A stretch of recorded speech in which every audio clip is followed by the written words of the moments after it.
The message that I want to share today is that we try to separate professional and business growth from personal, but the truth is that it goes hand in hand. The more that you advance in your personal journey, the more you're going to unlock abundance in your business and in your career.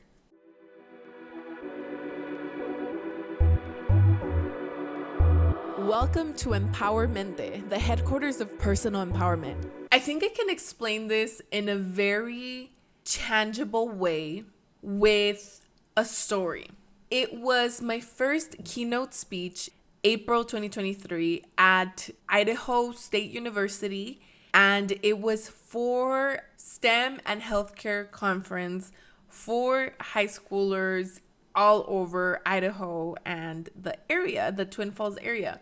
I remember that I couldn't sleep, I couldn't eat, I couldn't do anything the days leading to that conference because I was just so nervous and super, super anxious. Yes, I was super excited, but I was super anxious. And I realized that this was such a big milestone for me that I needed to unlock a few things prior to be able to feel comfortable in continuing to do that.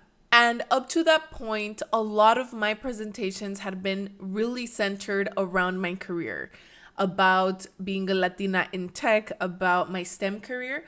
This was the first time that I was sharing more about Gina as a person and as my personal struggles. And it took a while to get accustomed to be seen not for my accomplishments, but for my being, and that my being was valuable and it's who I am and it's what brings me worth, not my career and accomplishments. And I remember telling my coach, I feel like I'm vulnerable because I'm going to share my story to these hundreds of students and I just feel too vulnerable. And she told me, no, it's not that you're really vulnerable, it's that you're using your heart. And it can feel scary to be seen for your true heart. And I was like, damn. Because it's true. A big part of my quest has been to use my voice, to be seen, to embody the whole greatness that I am.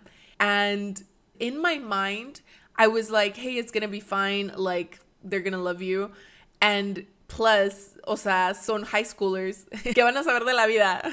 Just kidding. But I just knew in my head that I was going to be fine.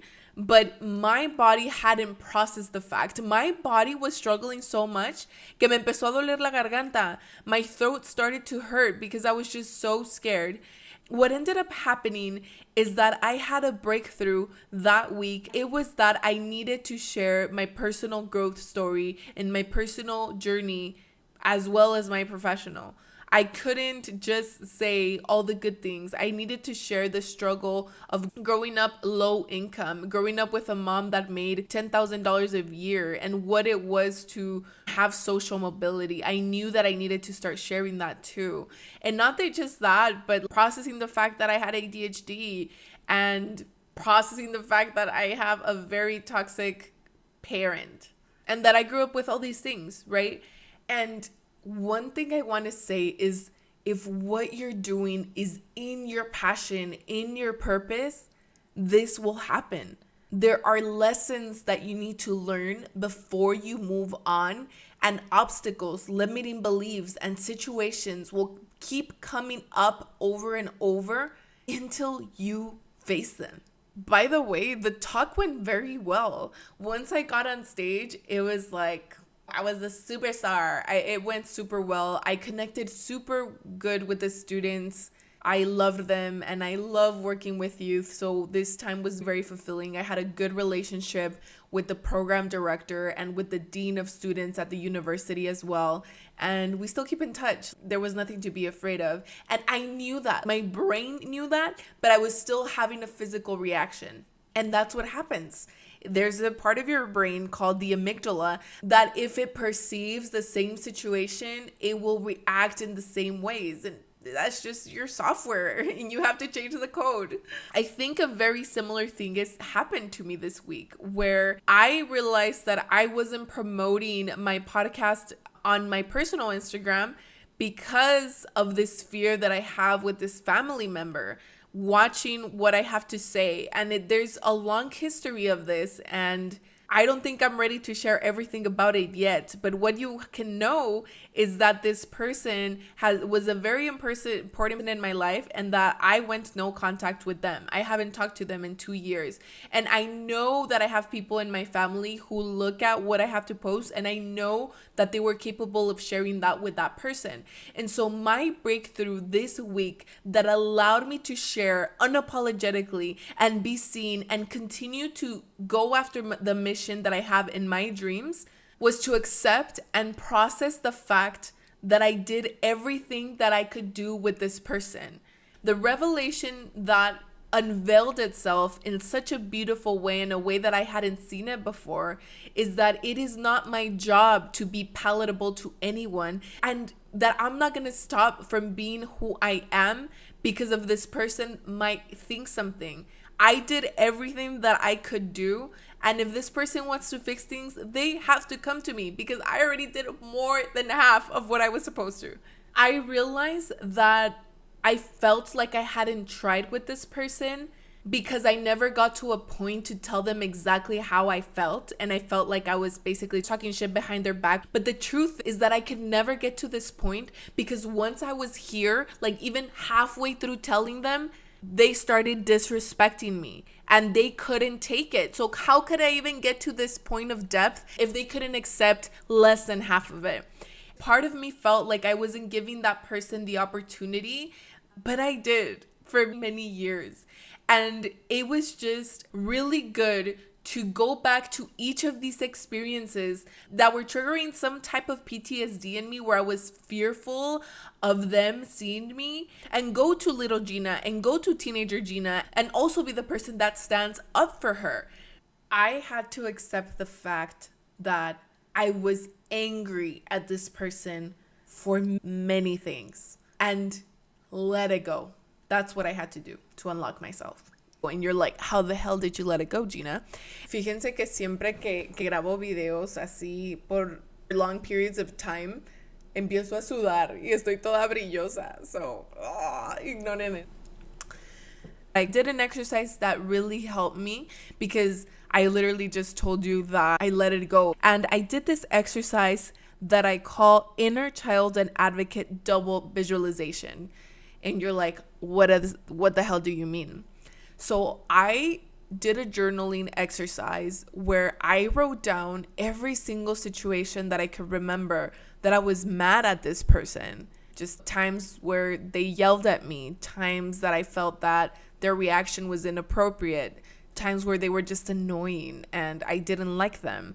And I pictured myself, and this is an inner child exercise, I pictured myself as a child, and I picture myself comforting that version of myself and telling them that it's okay, that person is crazy, and that I shouldn't take it personal, that it has nothing to do with me. Why it becomes an advocate double visualization is because I also envisioned my current version, me as I look right now, telling that person how I felt about that moment without any filters.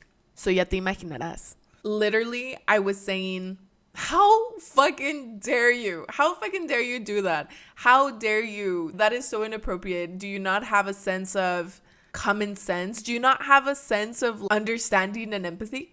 And after I did that for every single situation that I remembered, I felt so liberated. And not to say that doing one exercise will liberate you forever, because many times that's not the case. Healing is non-linear, and we know this. But for this week and for this sake, it liberated me immensely. And yeah, that's what I called the inner child advocate double visualization. You're basically closing your eyes and imagining that situation again. But this time you have power. You take your power back. You truly feel emotions differently. And what ends up happening is that you rewrite that story and that narrative that you're telling yourself. So if you end up doing this exercise, let me know. And if you are a person who aspires to create a side hustle, who aspires to have and business, if you have fears and limiting beliefs, they will come back over and over until you reprogram that part of your brain. If you have a fear for being seen, it will come up. If you have a strained relationship with someone, it will come up. Because these experiences cause anchors and triggers in our body and in situations that if we perceive that it's happening again, we will freeze. We will stop doing what we're doing.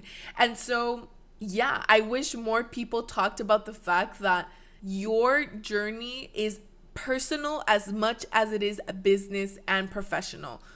Because I unlocked this fear and this thing that was holding me back, I don't give two flying shits anymore. I'm going to post the story just as I perceive it, with leaving some privacy information for my own privacy out of basic respect. Yeah, what can I tell you? Para poder hacer lo que quieres, tienes que enfrentar esas cosas, y es tan incómodo. It's so uncomfortable to face them, but you will be liberated. And I have another situation that happened in May that was a huge breakthrough.